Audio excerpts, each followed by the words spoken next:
Hello, everyone, and welcome back to the official Lost audio podcast hosted by ABC.com.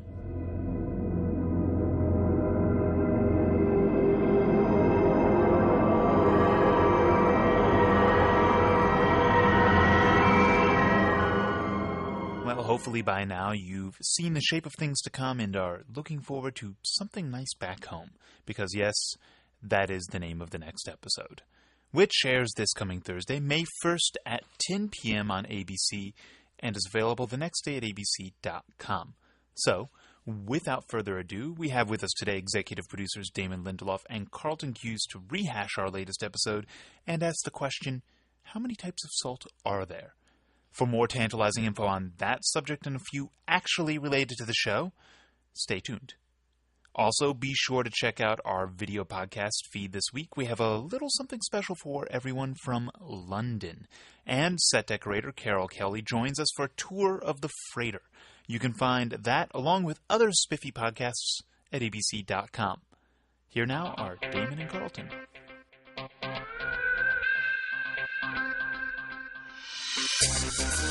Well, how do, Damon? I'm good, Carlton. How are you? I'm good, thank you. Is that like a cowboy greeting? I think it's kind of a cowboy greeting. Yeah, it's sort of like howdy. Exactly. I like it.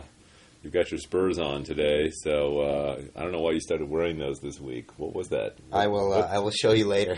It's not really for podcast. For podcast, is this a PG podcast or a G podcast? At the very least, it'll be PG-13 when we're done with it. I just want to say it's so nice to be back on an audio podcast. I'm much more comfortable with these than I am. You look nice, though. Well, I wasn't looking for that compliment, but I appreciate it. I just like this much better. Okay. Well, here we are. You have our dulcet tones as opposed to our visages. And the show is back. And the show is back. And the first episode that was written when we came back by Mr. Drew Goddard and Mr. Brian K. Vaughn. If any of you know what Brian's middle name stands for, what the K stands for, we would be in your debt forever. It's a big mystery here at the show, right up there with the four-toed statue. So please write in with your guesses. And the smoke monster. That's right. But they wrote this one, The Shape of Things to Come, which is taken from an H.G. Wells novel. Right. And we actually get to see Smokey, which is good. That's true. Damon and I were walking across the lot the other day, and this guy drives up alongside us in this truck, and he's like, rolls the window down, and he goes, Hey, I need you guys to tell me, what is the smoke monster? And then we looked over and we saw it was the Disney Fire Marshal. So, I like that the Fire Marshal has an appreciation for Smokey because, he probably knows a lot about smoke. Right. Let's talk about the episode. Episode 49. So, Damon, let me ask you something in the words of Chris White. Yes. How indeed did Ben appear in the desert wearing a parka-like jacket? Did Ben appear in the same place as the polar bear skull was found? What a fascinating question, Carlton/Chris White.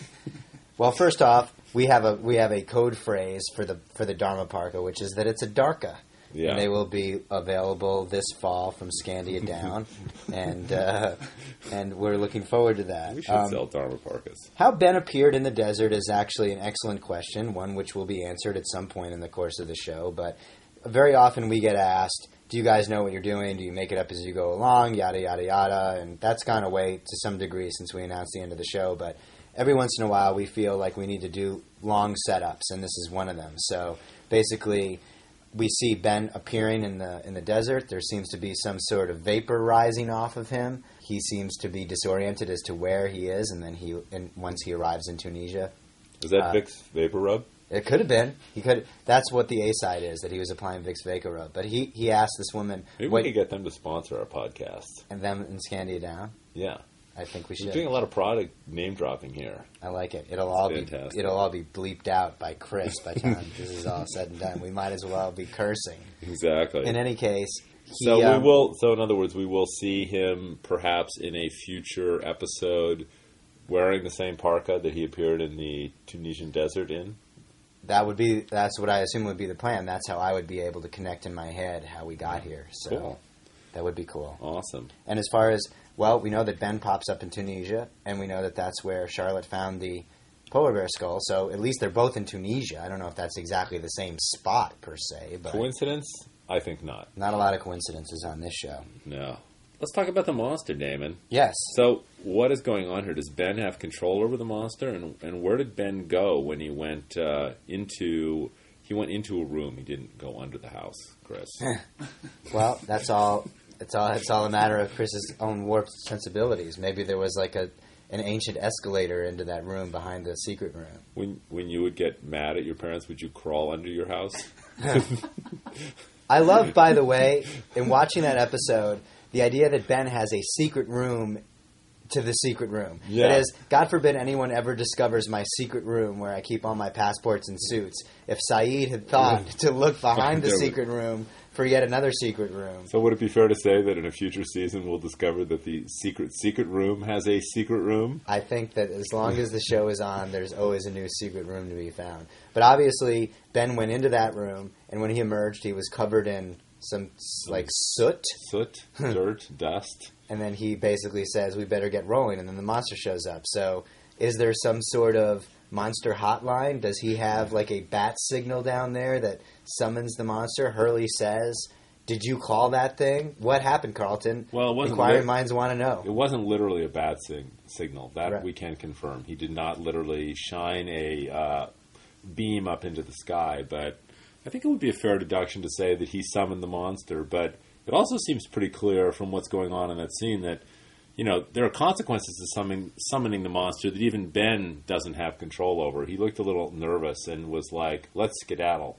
So is the idea then that when Ben said to Locke, I don't know what the monster is, that he wasn't telling the truth? I don't think he was telling the complete truth there. Oh, Ben. Oh, Ben. But, you know, Ben, you really have to take everything Ben says with a large grain of Morton's salt.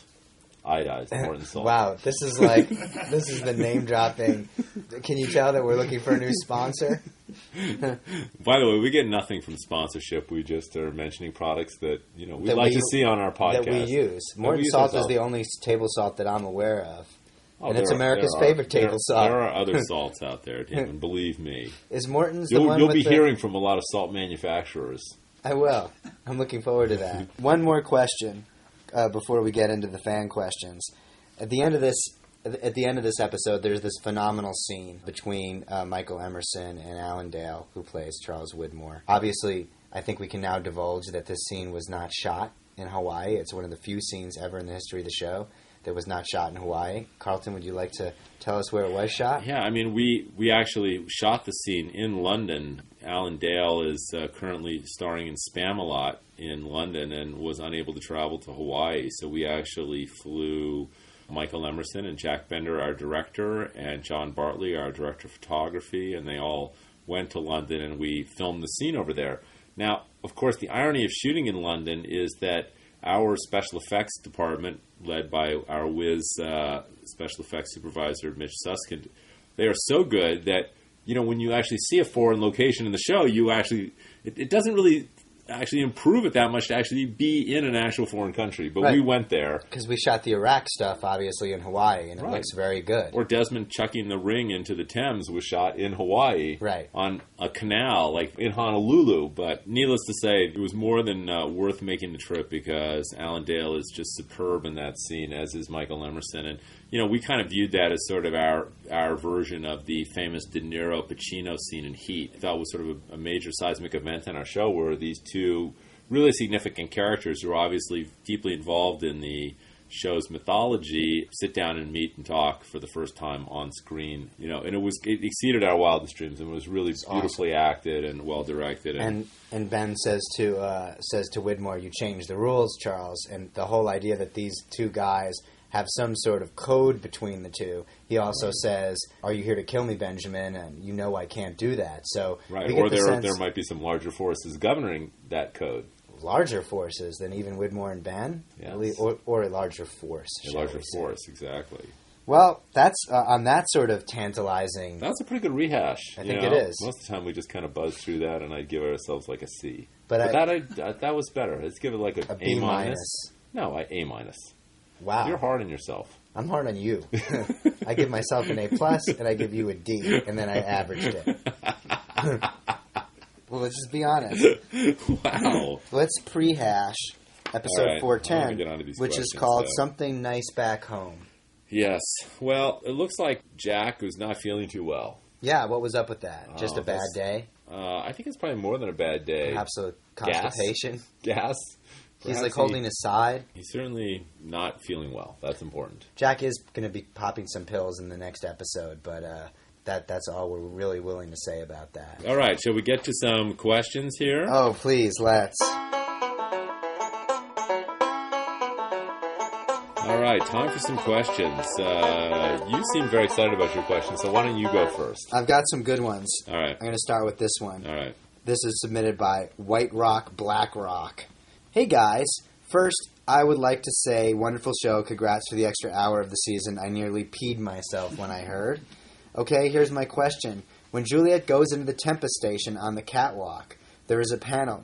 We're talking about episode 4 or 6 now, the other woman. There is a panel that says Box Maker with a bunch of buttons and switches in the background. Was that supposed to be there? Maybe Locke is supposed to go to the Tempest and start making boxes for Dharma. And could this be why Walt told Locke, you have work to do? Keep up the mind-bending. Wow. No, none of that is true. All right. Those are the easiest kind of questions.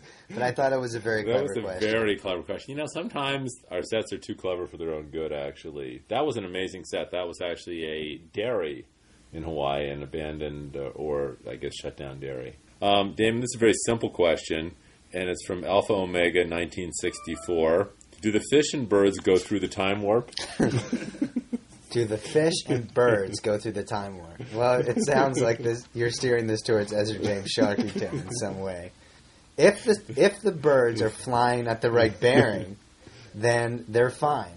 But if not, they are susceptible to, time warping. Which, in all seriousness, what does that say for the little carrier pigeon that Claire released last season? When will it show up? Wow. But does Ezra know the bearings? All I'm going to say is this, and don't ask any follow-up questions. Ezra James Sharkington was born in the year 1805. That's all I'm going to say. Okay, all right. I would not even know where to begin to ask a follow-up question to that. First off, to be named Ezra James Sharkington, that's your first clue right there. I mean, that's an 1805 that's name, an if there ever was old-timey name. Yeah. So, but I think now that you asked the question, it's time for us to reveal the first thing that you don't know about Ezra James Sharkington. That he's 203 years old. Yes, which is longer than the average lifespan for a shark. Really? Yes. Okay, good. All right, Carlton. This is from Lockhart Sky. The question: Dear Damon and Carlton, great job with Lost. I absolutely love it. I am excited to see how the season ends. I originally didn't start watching Lost until I was living in Korea. It's very popular here because of Yoonjin Kim. I was pleased to see her in Lost when I had been already familiar with her from some of her Korean movies. I think she's excellent and beautiful. I bring up Korea and Yoonjin Kim because my podcast question is related to the same subject matter. I was watching the episode Ji Eon over again, and I noticed something strange the second time viewing the show. When Sun is in the hospital, the nurse puts her wedding ring into a bag with her name on the bag. However, the name on the bag is not Sun's name. In Korea, the wife does not take the family name of her husband, so in Korea her name would be written as Paik Sun Hwa and not as Kwan Sun Hwa, since Kwan was her husband's family name. Their children, however, will take on the father's family name, yet the mystery is that the name on the bag in which her ring was placed and said Kwan Sung Hye. So even if Sun's last name were written as Kwan, her first name is definitely not Sung Hye, but it is Sun Hwa. Is this a mistake, or is this some kind of clue about something else? Could you repeat the question? I'm sorry. Did you say I had to pay attention while you were talking fast? Or I couldn't remember what I was supposed to do. Was I supposed to talk fast or pay attention? Mistake.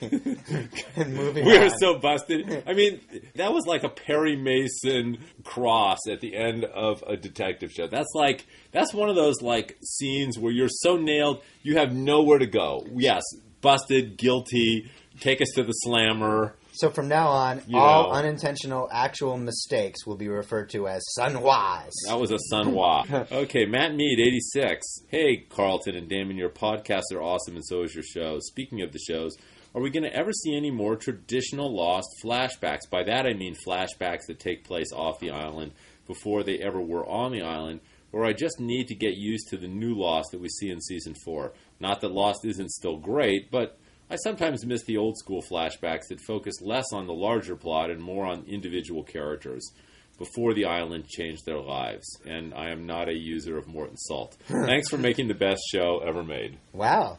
That's like amazing that they knew that we'd be talking about Morton Salt in this podcast. It showed a lot of, precognitive ability there. Maybe I think, was not writing on the right bearing. Maybe. I think the answer to the question is all bets are off. We reserve the right to do flashbacks, flash forwards, flash sideways, and none of the above as well.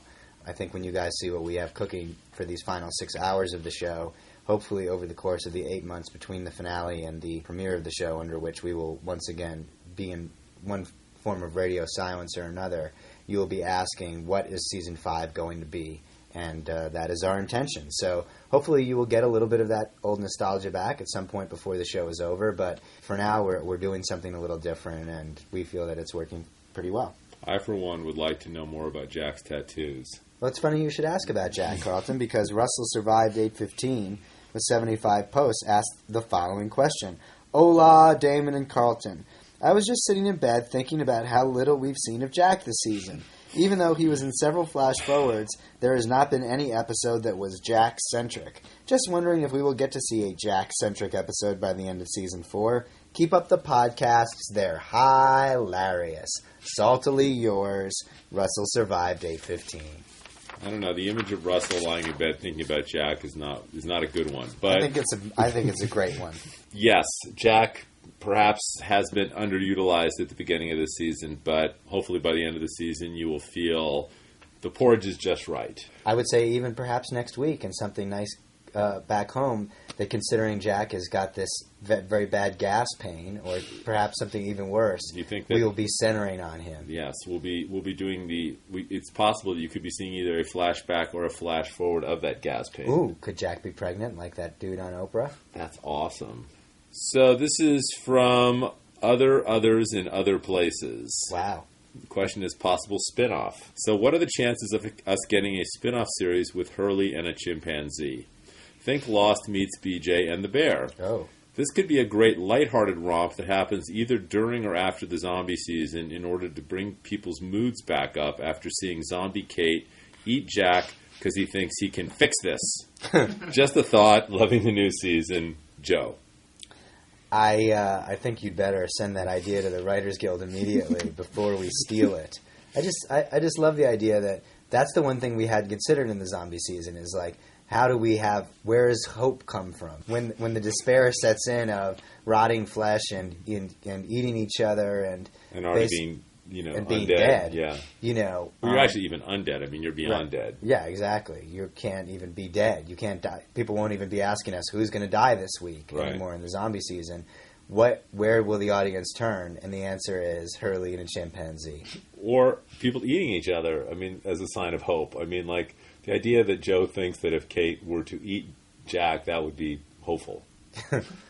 I have so many things I want to say right now, all of which would catapult this out of the PG-13 podcast and into an R-rated podcast. So I will keep them to myself, and I will ask you my final question, Carlton. Thank you very much. This is from Lockhart Sky, podcast question. Hello, Damon and Carlton. I will not refer to you as Darlton because I just don't think that it fits you. Despite the fact that it has caught on and other people call you that now, it sounds too much like a name for a romantic couple. In regards to the show, some friends of mine pointed something out to me recently that had previously never crossed my mind. They thought that in the episode called The Other Woman, when Juliet meets Harper in the forest and is told to Charlotte and Faraday at the Tempest, that this moment Harper was not the real Harper. Whether she was a manifestation of the island or the smoke monster or whatever, my friends didn't know.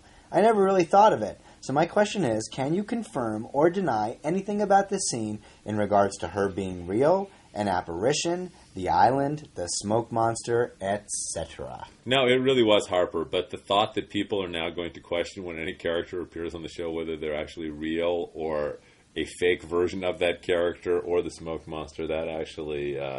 I'm feeling some shooting pains in my my left arm right now. That's because you should lower the amount of sodium in your diet. And we've gone full circle.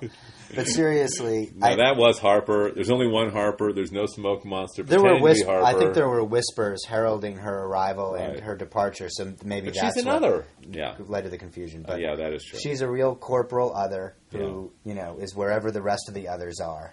Well, Damon, Yes, Carlton. I guess that's enough of an assault on our audience for today. Can you tell that we've been writing the finale for the last 72 We just hours? actually are doing our final revisions, which is such a relief. That's a lot of writing. I mean, we've done 6 hours of the show in concert with our writing staff and 8 weeks. 8 weeks, which is just an immense amount of work. But we're happy, we're excited, and we're heading off to Hawaii to be involved in the shooting of the finale, and so we will not be back with you next week. But By we'll involved, be back. he doesn't mean like we're going to be appearing. We will So- not be in. We're Yes. going down to Hawaii to watch Jack Bender and Stephen Williams do their magic directing amazing the cast. finale and see our actors. And so we will not be back next week, but we will be back The following week. to give you an advanced look at episode 12 and a look back at episodes 10 and 11. Right. Bye, David. Bye, Carlton. That's it for this edition of the audio podcast. As the gentleman from Lost pointed out, we'll be back in 2 weeks to rehash Something Nice Back Home, as well as the episode after that entitled Cabin Fever. Don't forget, Lost airs at its new time this coming Thursday, May 1st at 10:01 p.m. with the episode Something Nice Back Home.